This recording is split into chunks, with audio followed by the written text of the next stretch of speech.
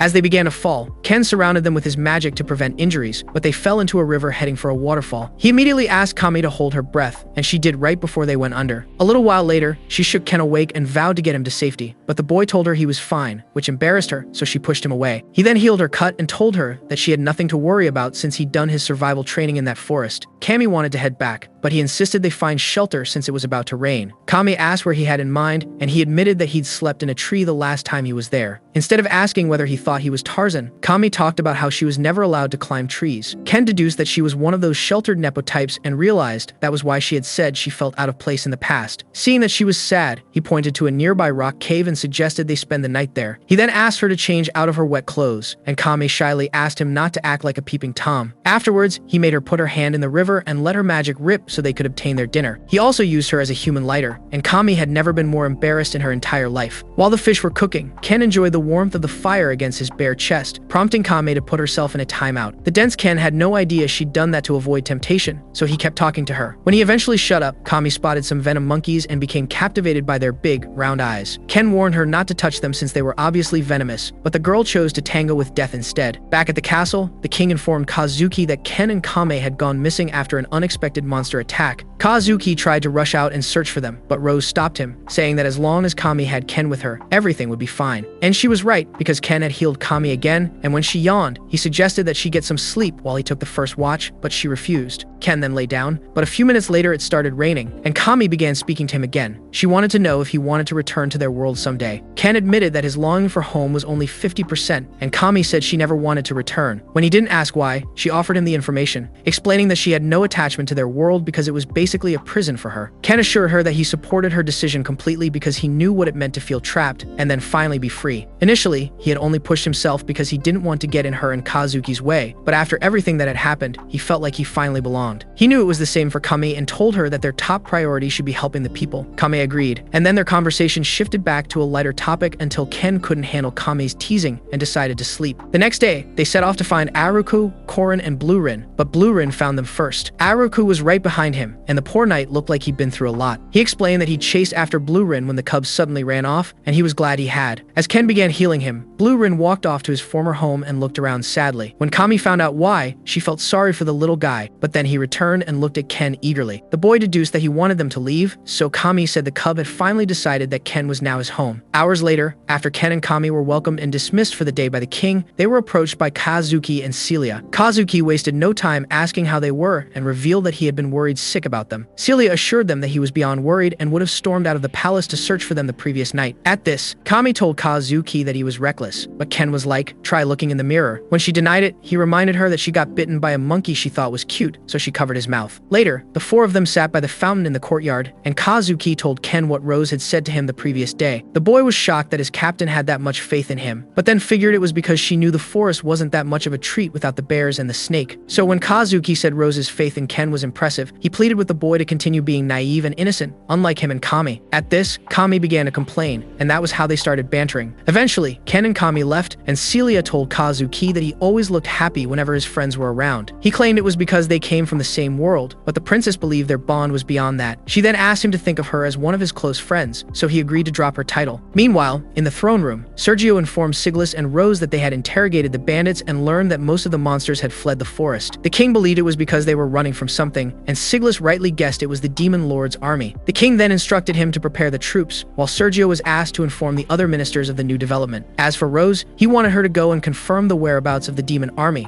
and she assured him that she would get right on it. Before she left, the king asked her to reconsider returning as a commander in the army, but she refused. Apparently, something had happened a few years ago, and she'd lost her squad and her right eye because of it. But Rose believed that it was her fault and was still punishing herself over it, which was why she didn't heal her eye. The king tried to convince her that it was time she moved on and said she created the rescue team to make up for it. Rose assured him he had misunderstood her motives, so he asked what the real motive was. Rose answered that it was to find a subordinate who wouldn't die, and that lucky fellow happened to be Ken. The king didn't know how to respond, so she told him just to sit back and watch. That night, Ken learned from Alec that Rose would be away for a few days and wanted him to deliver a letter to someone in town. By the time he received that information, Amila was coming down hard on her troops to finish building the bridge so they could begin their invasion. The Black Knight grew bored of watching her cosplay a slave master, so he made a few sarcastic comments, which pissed her off. Amila reminded him that she was his superior, and the guy didn't argue. He simply told her to call him when it was time for action and then walked away. At that moment, Krylik showed up, so Amila asked whether he had come to mock her. He assured her that he only wanted to know how the bridge was coming along, and Amila told him they had only a few more hours. However, It seemed that she'd spoken too soon because Rose suddenly appeared at the top of the cliff in the human territory and threw an entire tree at the half-done bridge. It collapsed immediately, and when Amila realized that Rose was the culprit, she got even more pissed. But the cheeky woman just smirked and ran off. The next day, Ken went into town, and everyone gave him strange looks because he wasn't running or carrying Blue Rin. When he got to the fruit stall, the old woman asked him to buy Blue Rin's favorite food, and he promised to do that before heading home. Eventually, he found the address on the letter and was surprised to see that it was Orga's clinic. Oruru was the one who welcomed him, and after they had a little chat, she took him to watch Orga attending to a patient. It was a little boy with a stomach ache, so the moment Orga worked his magic, the boy thanked him and asked who their audience was. Orga had been expecting the letter, but he didn't know that Ken would be the one to bring it. So while Oruru asked Ken about the rescue team's member, Orga read the letter and suddenly grew solemn. However, he didn't speak up as Oruru explained to Ken how they had struggled to survive Rose's training and still failed. They had even grown scared of Rose at some point because of how strict she was, but ever since Ken joined the team, Rose had grown softer and even smiled more. Ken was convinced Oruru was speaking about someone else because the Rose he knew used him as a punching bag now and then. Just then, someone rushed into the clinic, saying there had been an accident, so Orga asked Ken and Oruru to come with him. Coincidentally, there were 3 patients, so they each took one person, but Ken hesitated since he'd never treated a serious injury before. However, Orga managed to talk him through his nerves, and he successfully worked his magic. Later, on their way to the clinic, Orga thanked Ken for helping them and even invited him to work there on days he was free. Ken didn't think he'd be of much help, but he accepted the invitation and bid the siblings goodbye. Shortly after he left, Orga informed Oruru that the letter had been a notice to prepare for war, and she went quiet. But he assured her that they would be fine because they had Rose and now Ken on their side. Later, after Ken got the fruits for Blue Rin, he took a bite and enjoyed them until Amako suddenly grabbed his hand. He assumed she was lost, but then she told him that there was something he needed to see. Before he could ask what it was, he was assaulted by a horrifying vision of his friends dying at the hands of the Black Knight. When it ended, Amako told him that he was the only one who could stop it. By the time Ken came out of his shock, Amako was gone. He tried to find her, but she had completely vanished, so he tried the city gates, but was informed by the knight that she hadn't come through there. As he exclaimed in frustration, Rose showed up and asked why he was causing noise pollution. The knight took one look at her and yeeted because she was terrifying, and Ken felt sorry for him. However, that sympathy got him in trouble with Rose, and she almost squashed his face like a watermelon. After she let him go, he asked where she'd been for the last few hours and revealed that she'd gone scouting. She also told him how she destroyed the bridge the demons were building, and the boy wondered whether the violent woman understood what scouting actually meant. Of course, he asked the question out loud and almost got sent to his maker on the spot. As they began walking home, Ken asked Rose if she knew who Amako was, and she said the girl had appeared in the kingdom about 2 years ago. Beast folk were known to possess rare magical abilities, and when Ken heard this, he asked if one of those abilities was sharing visions with others. Rose said there were beast folk known as oracles of time because they could see the future. However, they were extremely rare and usually heavily protected in the beastskin territory. She found it sus that Ken was suddenly asking about the beastskin, but he claimed he was just curious, and she believed him. When they got to a spot, she asked him to go ahead as she was heading to the castle to give her scouting report. A while after she arrived there, the king thanked her for slowing the enemy's advance and said he would announce the invasion to the kingdom the following day. He asked Sergio to make the preparations and instructed Siglas to bring the heroes to him so he could inform them first. Hours later, Ken lay tossing in bed, unable to sleep because of the vision Amako had shown him. As he wondered whether she had shown him so he could find a way to change the future, he noticed some light balls floating outside the window and panicked. Nevertheless, he still went to look out the window and was relieved to see that it was just Kazuki. As they sat outside, Kazuki admitted he was worried about the impending war and said he had run out of the castle after the king informed them about it. He told Ken that he felt like a coward and revealed that during his special training, he had almost been crippled by fear. Ken listened quietly as Kazuki shared his worries and fears, and when he finished, he told him that fear was normal. Curious, he asked Ken how he felt about the war, and Ken confidently answered that he wasn't going to run away, even though he was scared. Kazuki reminded him that he wasn't obligated to fight for the kingdom since he was brought there by accident, and Ken said he was well aware. However, things had changed since their arrival, and he considered the kingdom and its people as his own. He also told Kazuki that if he chose not to fight in the war, he wouldn't judge him because friends always understood and supported each other. Kazuki's response to this was to slap himself and call himself lame. Ken was confused by the sudden change, but Kazuki assured him he was fine and would fight to protect his friends. Ken asked him to slow his roll, but Kazuki said fear wasn't a good reason not to fight because even Usopp fought when things got bad, and he was one of the cowardly trio. He and Ken then made a pact to protect each other and Kami, and after that, Kazuki left. Ken watched him for a few seconds and then turned to go inside, but Kami suddenly spoke up behind him, revealing that she'd listened in on their conversation. Apparently, she had secretly followed Kazuki when he ran away from the castle, but when she saw that he came to Ken, she realized that she didn't have to do anything. Ken admitted that he didn't want Kazuki to fight, so Kami asked if he also didn't want her to fight. He replied that he didn't, but the reasons weren't the same since Kami had already decided to remain in that world. Kami didn't need further explanation after this, so she bid Ken goodnight and returned to the castle. The next day, the king did as he promised and inform the citizens and soldiers about the invasion. He also pulled off an Erwin Smith-level motivational speech, so everyone was confident that they would win the war. Shortly after the king's speech, Kazuki went to visit Celia, and she promised to pray for his victory on the battlefield while he promised to do his part to protect the kingdom. Before leaving, he called her by her name, and the lover girl in her insisted that he return alive, no matter what. Meanwhile, at the rescue team base, while Ken was helping Orga, Tong came out and told him that Rose wanted to see him in her office, and the boy grew nervous, as it was his first time being summoned like that. When he got there, she got straight to the point, reminding him that he was part of the vanguard. However, she explained that he wouldn't go into the battlefield immediately. Tong and the others would bring the injured soldiers to them, and they would work together with the siblings to heal them. Confused, Ken asked why they wouldn't join the battle from the start, and Rose said it was because there wouldn't be a lot of seriously injured people. She then advised him to keep his eyes and mind open when he did join the battle, ensuring that only the seriously injured personnel would get his attention. Once she made that very clear, she gave him the rescue team's official uniform, and Ken put it on with pride. Seeing how excited he was, Rose reminded him that healers weren't immortal, so neglecting himself on the battlefield was out of the question. Ken assured her he knew, but Rose flicked him on the forehead and told him that saying it and doing it were two different things. Still, he promised her he would be fine and protect their people. After leaving her office, he recalled the vision and swore to himself that things wouldn't happen like that. The next day, the soldiers, heroes, and rescue teams set out to war, and to pass the time, Ken asked Rose questions about demons. She told him that they were demi-humans with horns, were physically strong, and had more mana than an average human. Ken's initial reaction was shock, prompting Rose to ask if he was getting cold feet, but he answered that he wasn't, since he knew someone even scarier than demons. Rose knew he was referring to her, so she called him a cocky brat and said he turned out to be quite the monster himself. Ken disagreed, explaining that his motivation had been to get one over her, and Rose glared at him so much that he flinched. However, he didn't know that his words had triggered the memory of her former squad. 5 years ago, when Rose was a battalion commander, the king informed all his top officials of reports of demon sightings. After the meeting, Siglas and Rose speculated that the demons were secretly planning an invasion, and agreed to begin preparing to defend the kingdom. After they parted ways, a pipsqueak named All showed up beside Rose and tried to get her attention. In response, Rose knocked her so hard that All swore her height dropped a few inches. Rose told her not to be a whiny brat and continued walking, so All followed her and began talking about the demons. She said she was sure the humans could easily defeat the demons, but Rose pointed out that it wasn't wise to underestimate one's enemies. All tried to explain that she wasn't, but Rose wasn't listening and said she would oversee the squad's training that evening, since they were starting to forget her teachings. When they arrived at the house, the others noticed that All looked worried and asked what was wrong. Rose then informed them that she would oversee their drill, and they instantly turned on All because they knew she was to blame. A week later, the king summoned Rose again and informed her that a highly trained unit of demons was now actively hunting monsters, so he wanted her to investigate them and find out their motives. When she returned home that night, she informed her squad that they were going scouting the next day. The team had mixed reactions since their targets were demons, but All assured them that they would be fine. This earned her some tongue lashing because their entire week had been worse than hell thanks to her. As she tried to calm them down, Rose's rabbit climbed onto her shoulder, and she told him he wouldn't be joining the mission because she didn't want to expose him to danger. Just then, All ran to her, seeking protection from her mean friends, so Rose finally addressed them. That seemed to do the trick, as they got hyped and said they couldn't wait to be out and about with their captain. The next day, they set off on the mission, and while they were camping at night, they decided to explore the west side the next day. All was the one who suggested it, and she was greatly surprised when the others agreed. To take the attention off her, she suggested they all rest a bit. She hadn't even finished her statement before her friends cleared out, leaving her to take first watch. Thankfully, Rose was a nice captain, so she offered to take first watch while All also slept, but the girl failed to fall asleep. She then sat up and asked Rose why she'd chosen her to be the deputy commander of the squad when all she did was secretarial duties. Rose told her that someone had to do those jobs and even revealed that she planned to promote All to commander since she was now in charge of a battalion. All immediately panicked and complained that Rose was putting too much trust in her non-existent abilities. When she mentioned that the squad members wouldn't like her to lead them, Rose assured her that she was wrong. All had no comeback for that, so instead, she reminded Rose how much she hated authority and always ignored orders given to her. Her free spirit made her famous amongst the knights, and when she met Rose, she continued doing things the same way. However, Rose wasn't like the other commanders, and she always put All in her place when she stepped out of line. One day, she got fed up and tried to attack Rose, but Rose knocked her unconscious and reset her attitude, so her new goal became trying to get one over Rose, but that never happened. Despite that, All felt happy because she believed Rose completely understood her, and she was sure her comrades felt the same way. When All finished speaking, Rose flicked her forehead hard and said she talked too much. She also told her that her decision to make All her successor wasn't wrong, as she knew she was right for the job. All tried to argue, but Rose forced her into silence by threatening to flick her forehead again, then completed her epic speech. After that, she told All she was going to sleep and called out to the others to do the same. All was shocked to find everyone awake, but then they began teasing her. Embarrassed, All began chasing them, but they didn't seem to care and just laughed the entire time. The next day, they checked out the west side as agreed, and it was no surprise when they discovered demons rounding up monsters. Nero, the leader of the demon squad, easily sensed their presence, so Rose went to speak with him. However, it was pointless as he made it clear that he couldn't let them live after discovering what they were doing. Rose wasn't fazed and told him to bring it on. The guy was pretty skilled and used wind magic as his weapon and shield, but Rose was fast and sent him flying with one punch. She then chased after him since he'd flown pretty far, and as they fought, many trees were felled in the process. Still, neither of them sustained injuries, and Nero even acknowledged Rose's strength before engulfing her in a tornado of wind blades. The crazy woman just smiled and walked through the tornado like it was a runway, and that's when Nero realized that she was a healer. At that moment, everything finally clicked, so he decided to get serious and summoned his demon sword. As they clashed again, Rose deduced that the demon sword was imbued with a curse, so she made a mental note to stay away from it. She also made sure she beat Nero up to the point where he decided that he needed to switch things up. He once again acknowledged Rose's strength and that of her squad, but said if he didn't take care of them, they would become a problem for their plans. Apparently, they intended to resurrect their lord and were willing to sacrifice everything for that to happen. It took Rose a few seconds to realize what he meant by sacrifice, so by the time she called out to her squad to retreat, it was already too late. The first one had already gone down, and when she attempted to go to save them, Nero intervened. This led to the squad members dropping like flies, and Rose became so enraged that she charged at Nero without thinking things through and lost her right eye. When she attempted to heal it, she realized that she couldn't, and Nero revealed that the sword cuts mana away, so the wound was temporarily cursed. Despite this, Rose still tried to attack him, and he got cut in the leg this time, so she tried to steady herself. Nero then charged at her, and the moment he attacked, all appeared out of nowhere, acting like a human shield. It took Rose a few moments to take in what had happened, and when she finally did, she began blaming herself for everything. She was still doing that when Nero attempted to finish her off, so he was surprised when she grabbed his blade. The next moment, she began beating him up, not giving him a chance even to fight back, and when she tossed him at a tree, she sent his sword after him. Unfortunately, it only stabbed him in the shoulder, and that pissed her off even more. When she attempted to finish him off, a young Amila suddenly appeared, and Rose froze. She hadn't expected Nero, who mercilessly sacrificed his subordinates, to have someone he actually cared about. As Amila began taking him away, Rose called out to her to stop, but when she turned, Rose saw all in her and froze again. So Rose allowed them to leave, while cursing herself for being weak. Eventually, she dragged herself towards All, and when she discovered the girl was still alive, she attempted to heal her. All weakly asked her not to waste her magic and said she had no regrets because she got to serve under her. Rose grew angry at her words, but All didn't stop there. She pleaded with Rose to keep being the same person everyone on the squad admired, and when she took her last breath, Rose screamed in agony. Later that day, she returned and reported everything to the king, and when she concluded her report, she asked him to revoke her knighthood. She told him that she no longer had the right to call herself a knight, and the king didn't try to convince her otherwise as she walked out of the throne room. On her way home, she was approached by the parents of one of her dead members who thanked her for bringing their son back home. Rose tried to apologize, saying it was her fault that their son died, but they told her that she was the reason their son started smiling again. Rose couldn't say anything after this, so she returned home and didn't leave it again. A month later, Siglas went to visit her and got pissed when she talked about wanting to die, but she told him she didn't mean it. After he let go of her, he asked why she hadn't healed her eye yet, and Rose didn't respond. However, after he left, she told herself that the scar would be a reminder of her sins. She also said she had to do something with the life that All saved, and her first thought was to get revenge. But then she realized that she wasn't being rational and pushed the idea out of her head. When she sat down to clear her mind, she began to see memories of her squad and felt pathetic about how she felt. As if that wasn't bad enough, she began hearing All speaking to her, and the girl advised her to move on. She also reminded her of her last words to remain the commander they all admired, and in that moment, Rose saw the rest of them, too. They were all laughing and making jokes as they usually did, and Rose realized she was being too hard on herself. She then swore to herself that she would never show weakness again, and after All disappeared, she went back to being Commander Rose. It was during that time that she decided to find the ultimate healer. Back in the present, she told Ken that she was glad she found him, and the boy cringed so hard at her attempt at being affectionate, but she didn't care and told him that he didn't know how precious he was. Ken's response to this earned him a punch in the stomach, but he healed himself as Rose began telling him that he truly was an extraordinary healer. She then rounded off her speech by saying she was sure he wouldn't die so easily, and this made him smile. Hours later, Ken woke up in a tent and then stepped outside to take in everything when Kame suddenly commented on his uniform. He was surprised to see she was already up, and when he tried to speak to her, the girl started showing off her armor. She talked about its specs like a pro gamer would, and her unending excitement made him say he was wrong for ever thinking she was a girly girl. Kami argued that she was, and even bragged about how she used to grow cactus plants back at home for the aesthetics. Ken obviously pointed out everything wrong in that statement, but Kami was blessed with the ability to twist the meaning of a person's words. So she began teasing Ken, saying he was a well-seasoned tsundere and that she couldn't wait to see him break character. She bugged him so much that Ken began backing away from her until she cornered him by one of the tents. Desperate to get away from her, he cried out for Kazuki to come and save him, and, to his surprise, the boy actually came. Kami complained that he was interfering with her plans, but he refused to let her go, saying Siglis was looking for them. As they walked away, Kami called back to Ken and promised they would definitely pick up where they left off another time. When they got to Siglis, he briefed them on how things would go down and asked them to ensure they took out the enemy's commander. They assured him they would make him proud, then moved to the front lines to wait for the enemy. Kame asked Kazuki not to push himself too much, and he assured her that he was fine. However, he could tell that she was nervous and had been tormenting Ken to try to calm herself down. Kami didn't deny it, but complained about Kazuki's ability to read people like books. At this, he pointed out that she had changed since coming to that world, and Kami said she didn't care because Ken had accepted her. Surprised, Kazuki asked her to spill the tea, and she promised that she would if they survived the battle. She then teased him, saying she knew he would survive because he now had a reason to. Before Kazuki could respond, they sensed the enemy, and the moment the demon army came into view, the mages unleashed their magic on them. Unfortunately, what they had attacked was an illusion, and the enemy was charging in from the southwest. Siglis immediately ordered everyone to refocus their attention there, and as they began clashing, Rose mobilized her team to move in and find the injured soldiers. After they moved out, she asked Orga and Oruru to set up in the tents and instructed Aruku to stand guard, but added that if things got worse, they should run for their lives. As for her and Ken, they would hang back with the siblings until things on the battlefield got heated. The next moment, Tom returned with the first set of patients, and everyone swung into action. Ken's hands shook when he saw his patient's injuries, but then he snapped himself out of it and began working. The soldier then weakly revealed that a large snake had attacked her, and Ken wondered if the demons had always had two snakes. Aside from the rampaging snake monster, the Black Knight was also on the battlefield. The soldier who attempted a sneak attack on him got badly injured, but was saved by Alec. As Alec ran off, the knight recalled Amela's warning about the rescue team and figured that things were about to get interesting. On cue, he noticed a flash of Kame's thunder and decided to head over there. A few minutes later, Rose and Ken ventured into the battlefield. When Rose mentioned the Black Knight, the vision assaulted his mind again, prompting him to stop running. Rose assumed that he was scared, so she placed her hand on his head and said she would teach him a special technique. Ken asked whether she had just made up the technique to make him feel better, but she told him not to think so highly of himself. Nevertheless, he thanked her, and they went in opposite directions to help the injured. The first guy Ken saved was about to be axed by a demon, and when another demon tried to stop him, he managed to avoid his attack. As for Rose, she was mean as usual, and the demons were left staring at her back. After Ken healed the guy he saved, he advised him to rest up a bit before rejoining the battle or going back to their camp. Meanwhile, on the front lines, Kami used her powers to take out the demons,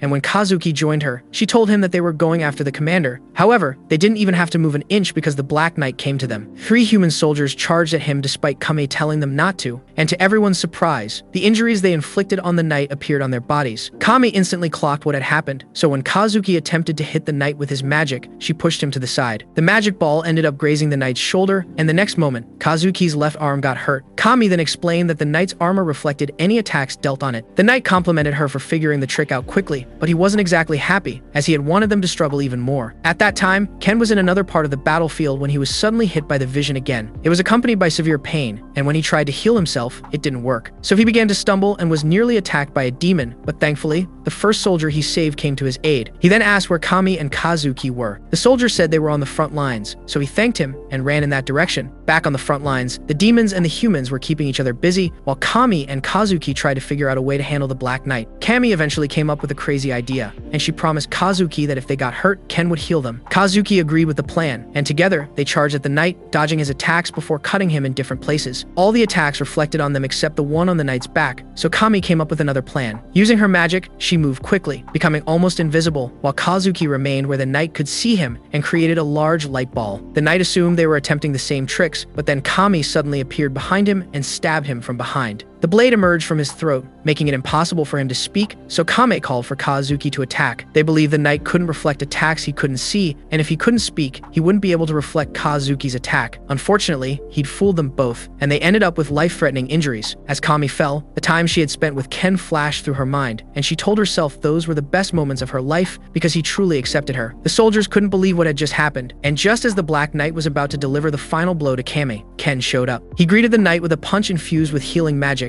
and the knight went flying. Ken then looked down at his friends and almost went crazy, thinking he had failed to prevent the tragedy. Fortunately, Kazuki coughed, so he began healing them, and Kami was the first to regain consciousness. Before he could finish, the Black Knight got back up and started cursing like a foul-mouthed sailor. When the dust cleared up, it was revealed that the knight was actually a girl and Ken's attack had actually hurt her. After fixing her armor, she charged at Ken, but he didn't wait for her arrival and ran off with his friends. A demon soldier tried to stop him, but he jumped over his head, and Kami used her magic on him. The human soldiers then moved in on the remaining demons, keeping them busy while Ken fled. Kami then tried to tell Ken about the Black Knight's ability, but was interrupted when the knight's sword came flying at them. Ken jumped out of the way in time and then started complaining that playing cat and mouse with the knight would affect his job. Kami then called his attention and explained what the knight's powers were. She also pointed out that Ken's attack had worked on her so that they could use it to their advantage. As soon as she finished speaking, the Black Knight reached where her sword was and drew it from the ground, swearing to make Ken pay for practicing complete gender equality with her. Ken didn't want to fight, but then he realized that if he didn't do anything about her, things on the battlefield would only get worse. When he stood up to face her, he went into full healer mode and asked Kami to watch over Kazuki while he took out the trash. He then charged at the knight, who tried to attack him with her armor, but the morph parts melted upon contact with Ken, and each time he punched her, the armor opened up, which pissed her off even more. As the fight escalated, Kazuki woke up and joined Kame to spectate, but Kame wasn't a silent spectator. When Kazuki pointed out that Ken being in healer mode was helping the Black Knight, she told him that it was an intentional move. His magic prevented the knight's ability from affecting him, but all the hits he landed on her were purely from his fists. For every hit, he healed her, but not before she felt the pain. Kame thought it was a crazy move and told Kazuki that Ken was definitely using healing magic in the wrong way.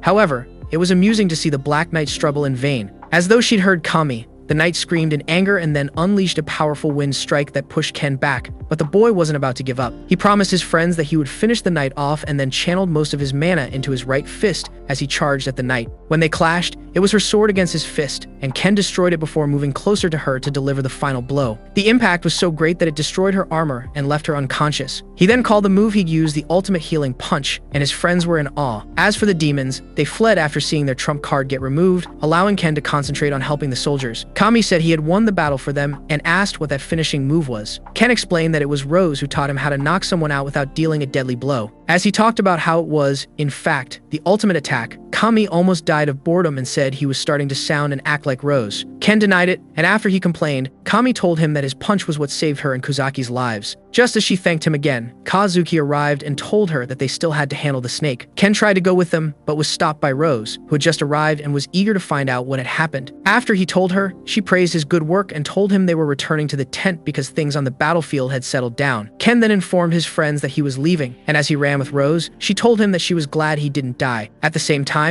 Amila was informed that someone on the rescue team had captured the Black Knight, and she couldn't believe her ears. She immediately ordered Hyraluk to call the snake back, saying they were retreating. Still, when he attempted to do so, she saw that Kami and Kazuki were about to finish it off. Ken was arguing with Tong at the camp when there was suddenly a loud bang. Rose then informed Ken that the battle was over for the time being and that they also needed to prepare for the next one. As she tended to another patient, she told him that if he hadn't saved the heroes, the humans would have lost the battle. Ken didn't want to believe her, but Rose insisted she was telling the truth, and the moment she congratulated him, everything that had happened since he arrived in that world flashed through his mind. He didn't even realize he was overwhelmed until he started crying and tried to wipe his eyes, but Rose felt it was best if he let go of the things he was bottling up. In the end, he passed out in her arms from lack of mana and physical exhaustion, and Rose said it was about time he rested. Days later, Ken spent time with Blue Rhine and told the cub about how they were summoned to the castle the moment they returned from the battlefield. He'd been extremely nervous being in front of so many people that he began wiggling like a worm and got smacked in the peaches by Rose. However, he was still happy, as it was the first time in his life he had received any type of award. Blue Rin wasn't really paying attention to his story, so he began pinching the cub's side, saying he gained a few extra pounds. As Blue Rin let out a sound in protest, Gamal arrived and informed Ken that he'd been summoned to the castle. He also advised Ken to be careful when going through the town, but refused to tell him why. Ken found out why when he arrived in town and was swarmed by people wanting to thank him and give him gifts for his services. When he eventually arrived at the castle, Aruku sympathized with him for suffering from fame and then thanked him for saving his fellow knights on the battlefield. Ken reminded him that they had all helped each other on that day and promised to call on him if he ever needed a bodyguard. Inside, the king apologized for summoning him on such short notice and handed things over to Siglas to explain. The commander said the Black Knight had agreed to give them confidential information only if she could see Ken. The boy agreed to see her, and as he was being led to the dungeon by Siglas and Kami, Inumaki promised to protect him. Ken reminded her that she'd already lost to the Black Knight before, and the girl's embarrassment came like a rude wake-up call. Ken then asked why he was the only one who could hurt the Black Knight, and Siglas explained explained that it was because she had an affinity for dark magic, which gets cancelled by healing magic. Suddenly, Ken realized that all the healing magic he cast on her during the battle had also been negated. So when Siglis confirmed that she hadn't received any medical treatment since being brought in, he panicked and rushed ahead to see her. She was back in her black armor, and when Ken asked whether she was in pain, she didn't deny it. However, she claimed that it didn't matter and said she'd asked to see him because she wanted to look at the face of the person who humbled her. Ken noticed she was struggling to get her words out, so he asked Siglis to allow him to enter the cell. Once the commander did, Ken approached the knight and asked for her hand, but she jokingly asked whether he wanted to pop the question when he barely knew her. At this, Ken lost his cool and snapped at her, so she immediately placed her hand in his and began freaking out when he activated his magic. But Ken didn't let go and even moved his second hand to her face to continue his job. He was gentle enough that she calmed down and subconsciously held onto his hand on her face. When he finished, he told her she could let go, but she asked for a few more minutes and took off her armor. It was then that Ken saw she was crying, so as a simp in training, he let her have her way. The next day, Rose resumed training Ken, but instead of making him run and do other stuff, she decided to teach him to fight. Well, that's what she claimed the training was for, but then she told him she was going to throw punches at him and wanted him to dodge them. Ken immediately began backing away because the woman's fists were almost as lethal as Saitama's, but she grabbed him before he could escape and said she wanted him to learn how to be less dependent on his magic because it wouldn't work against injuries from cursed weapons. She promised she'd go gentle on him, but Ken knew better than to believe those words, so he began protesting. In response, she tossed him into the air and prepared a magic-imbued fist to welcome him back down, telling him not to block it. The punch was so deadly that he passed out, and when he woke, he tried to gaslight himself into believing he'd been dreaming, but then Rose cracked her knuckles and told him to square up. 3 days later, he visited the Black Knight and kept complaining to her about how Rose was treating him like a practice dummy. When he wouldn't stop yapping, the girl asked what the purpose of his visit was, and he admitted he'd just come to hand since it was his rest day from training. He then stupidly asked what her plans for the day were, and she rightly answered that she'd be chilling in her new crib. She also tried to say something else, but went into a full-on Sooner mood, replaced her helmet, and told him to get lost, so he obliged. Shortly after he did, Rose showed up, sent by the king, and told to tell the girl that she had only 2 options. Either she rot in prison or become Rose's subordinate. When she realized that Rose was the evil captain Ken had told her about, she became afraid and refused. In response, Rose karate chopped her head, making sure to add magic into the mix, and placed a mana-sealing collar on her. She then told her she was coming with her, but the girl refused, so she knocked her out by flicking her on the forehead. Later, as Ken was running laps with Blue Rin, Rose suddenly showed up and drop-kicked him, saying she told him to rest. The boy complained that she didn't have to be violent, but shut up when he noticed the bundle in her hand. Rose laid the knight on the ground and revealed to the shocked Ken that she was their new rookie, so when the knight woke up, he sympathized with her. That night, Ken was summoned to Rose's office, and she informed him that the king had chosen him to accompany Kami and Kazuki to deliver missives to potential alliance nations. Ken freaked out at this, but Rose told him to stop underestimating himself and advised him to start preparing for the trip. The next day, Ken went into town to get something, but then Kami showed up and began bothering him as usual.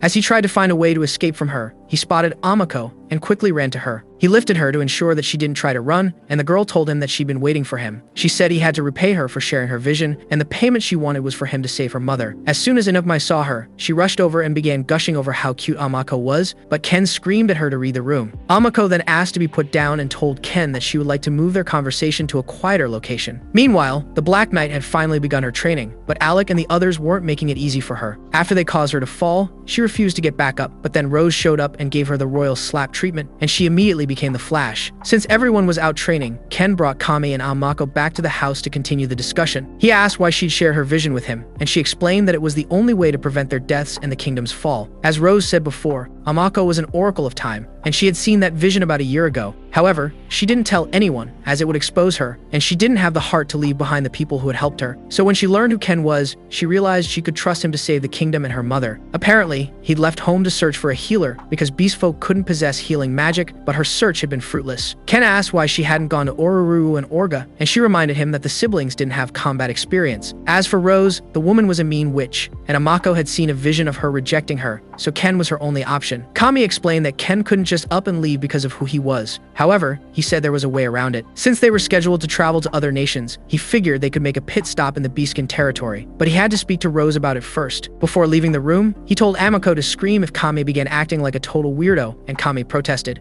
A few minutes later, he found Rose and explained the situation to her. The woman said she had to report Amako's existence to the king because if word got out that an Oracle of Time was in the kingdom, it could lead to a war with the beast folk. However, since Ken was talking about returning Amako home, she would speak to the king and see how things would play out. After their discussion, Ken returned inside, and before he could say anything, Amako deduced that they would have to wait a while. Kami suddenly became dramatic when she heard this because the dumb girl believed that Ken and Amako had spoken telepathically. They obviously ignored her, and Amako thanked Ken for helping her, but he said he was the one meant to be thanking her. That night during dinner, Ken handed the Black Knight a journal and gave him the same advice that Rose had given him when she handed his own journal to him. This seemed to change the girl's mood, and she finally began eating. As the days progressed, Rose had her running laps and treated her the same way she treated Ken when he first started training. And on the first day she trained with Ken, she was surprised to see that he didn't get winded or tired, and concluded that the guy wasn't human. On the 10th day, she heard voices in the forest, and when she went to investigate, she found Ken and Rose training like their middle names were Goku and Vegeta. Not only that, but they were also acting like backstreet thugs, and when Rose attempted to punch Ken again, he easily dodged it, only to get kicked in the face for being cocky. The impact sent him flying into the tree the Black Knight was standing behind, and she grew worried that he was hurt. But the next moment, he jumped up happily, screaming that he had finally dodged Rose's punch. His captain commended him and said he was free to return to his regular training and even put him in charge of training the still stunned knight. Instead of going into it immediately, they went to rest under a tree, and Ken finally asked the knight what her name was. She shyly answered that she was Felm, and the boy just replied with an okay before turning his attention to Blue Rin, who came running towards them. As expected, Felm got pissed and kicked him for blowing her off, but Ken still ignored her and ran off with Blue Rin. Refusing to be ignored and outdone, Felm ran past them, ignoring Ken's warning that she was going to get exhausted. So it was no surprise when he informed Rose during dinner that Felm had collapsed halfway through training and had to be revived by him. Alec and the others began teasing him, saying he must have done something to her, and when they called him a monster, he lost his cool and said he was more human than Rose. The consequence of that statement was a fast-flying spoon which grazed his cheek and lodged itself into the wall behind him, so he quickly apologized and changed the topic to avoid another penalty. Later on, Felm tried to go get some food, but ended up overhearing Ken's conversation with Rose about his journey and the thing with Amako. So the next day, she escaped from her window when no one was around to stop her. Meanwhile, Ken was in the castle with Amako, and after the king thanked her for saving their kingdom by sharing her vision. He revealed that they had mapped out the journey to include the Beastkin territory, and Ken was very happy. He then instructed Welsie to brief them properly, so they left with her. While they were discussing their security detail for the trip, Ken asked if he could bring Aruku and Blue Rin. At that time, Rose had located Felm and foiled her escape plans. However, after having a little chat with her, she learned that Felm hadn't been trying to escape. She wanted to hide out in the forest and sneak onto Ken's carriage when he left for his journey. According to her, she was bored and needed some excitement, so Rose promised to give her what she wanted. That evening, Ken found Felm and told her he was leaving the next day, but she kicked his shins and stuck her tongue out at him before angrily walking away. Rose told him not to worry about the spoiled brat, then gave him advice as his master, and ended by telling him she expected great things from him. Ken was surprised that she even said anything to him, because the old Rose would never, so he got a little emotional. The next day, those going on the trip said their goodbyes to their friends and set off for a new adventure. That's all for now, but how do you think things would play out? And would the demons plan another attack before Ken completes his new mission? If you got this far, comment senpai, and also check out this next video.